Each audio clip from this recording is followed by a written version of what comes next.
Fala galera, esse é Investidores Universitários e hoje a gente vai falar sobre ETFs.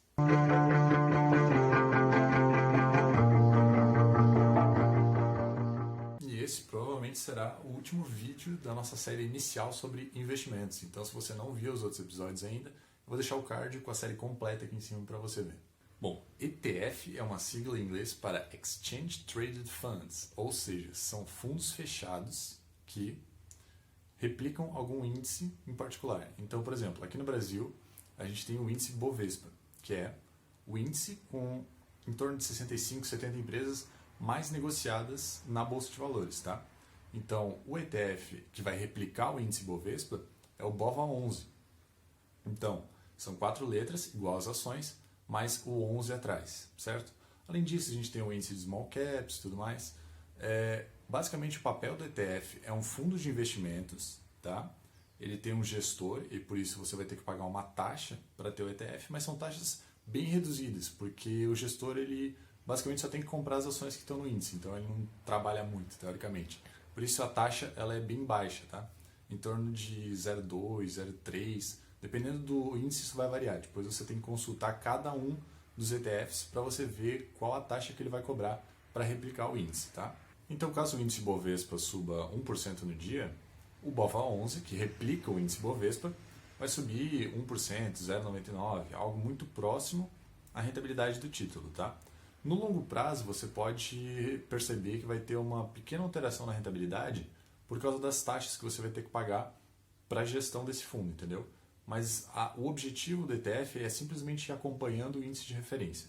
A estratégia de simplesmente comprar o BOVA11 e deixar lá é o que é chamado de investimento passivo, ou seja, você simplesmente compra o índice e deixa ele lá sem fazer nenhuma movimentação. Já o ato de comprar empresas selecionadas individualmente é o chamado stock picking. Então você pega algumas empresas e compra elas individualmente. Qual é melhor? Bom, aí a gente entra numa seguinte questão. O risco que você tomar tende a te dar mais retorno. Então se você fizer stock picking, que é pegar as ações individualmente, você tende a ter um retorno maior. Pode ser maior, pode não ser. Porque caso as empresas que você escolha individualmente venham a quebrar, venham a ter falência, problemas, redução de lucro, enfim, isso pode dar muitos problemas na cotação da ação. Vai fazer com que ela caia e você perca dinheiro. Por outro lado, o índice, como ele já é diversificado, ele já tem 65 ou 70 empresas, dependendo da sua liquidez, ele vai ter uma diversificação intrínseca a ele. Ou seja, a falência do ETF é muito difícil, principalmente ETFs que não são alavancados.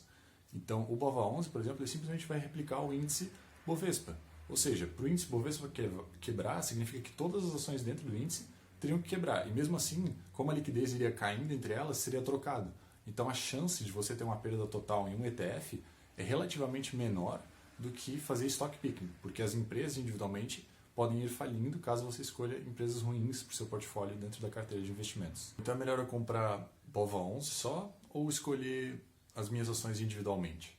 Na verdade são estratégias distintas, mas nada impede que você use elas em conjunto. Então você pode simplesmente comprar BOVA11 e deixar lá, que você vai ter o mesmo resultado que o mercado todo, uma média do mercado vai ter. Ou você pode simplesmente só ir lá e comprar ações específicas. Eu quero o Itaú, eu quero a Ambev, eu quero o Engie. Enfim, você vai lá e vai escolher ações específicas. Mas também é possível que você compre o ETF, uma boa parte da sua carteira no ETF, e simplesmente escolha algumas empresas que você acha que vão ter um futuro melhor. Então, eu acredito muito na empresa X. Então eu vou lá, compro o ETF de BOVA11, que é todo o índice Bovespa junto, e ainda assim adiciono mais algumas ações da empresa que é minha favorita, a empresa que eu gosto mais, ou 3, 4, 5 empresas, entendeu? O que é importante quando a gente vai investir em ações é não ficar muito concentrado. Se a gente deixar o nosso patrimônio muito concentrado em 2, 3 ações, isso pode se tornar bem perigoso.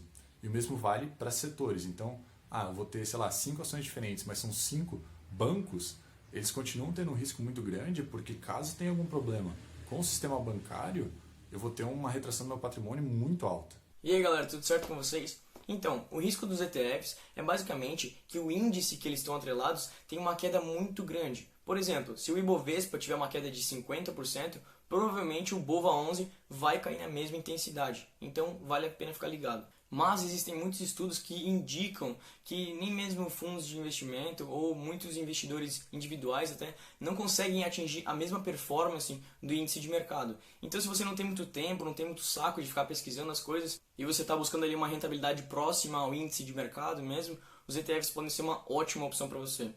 Bom, a liquidez dos ETFs aqui no Brasil, elas são relativamente altas até, principalmente o BOVA11. Mas tem ETFs específicos menores que eles têm uma liquidez um pouco inferior. Então vai se tornar um pouco mais difícil para você ter acesso a esses ETFs, tá? Porque como a liquidez é inferior, tem aquele probleminha, se eu precisar sair da posição muito rápido, talvez eu tenha que vender a um preço menor do que eu comprei e vai fazer com que você perca dinheiro. Já a liquidação das suas posições, que é como funciona a questão do vendi tal dia, que dia que eu vou estar com dinheiro na minha conta, funciona igual nas ações e nos fundos imobiliários, ou seja, é D mais 2. Se você vender hoje, daqui a 2 dias úteis, você vai ter o dinheiro na sua conta. Vamos finalizar então falando de tributação, vamos lá. Então essa é uma parte um pouco complicada dos ETFs, porque no Brasil eles não distribuem dividendos, ou seja, os dividendos que seriam distribuídos são automaticamente reinvestidos no fundo.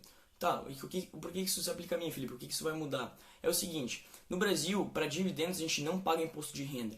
Ou seja, se eu comprar uma ação por R$10 e no final do ano ela estiver valendo R$14 e ela tiver me pago R$1 de dividendo, eu vou ter quanto de lucro aí? Eu vou vender ela a R$14, então eu tenho R$4 de lucro mais R$1 de dividendo, certo?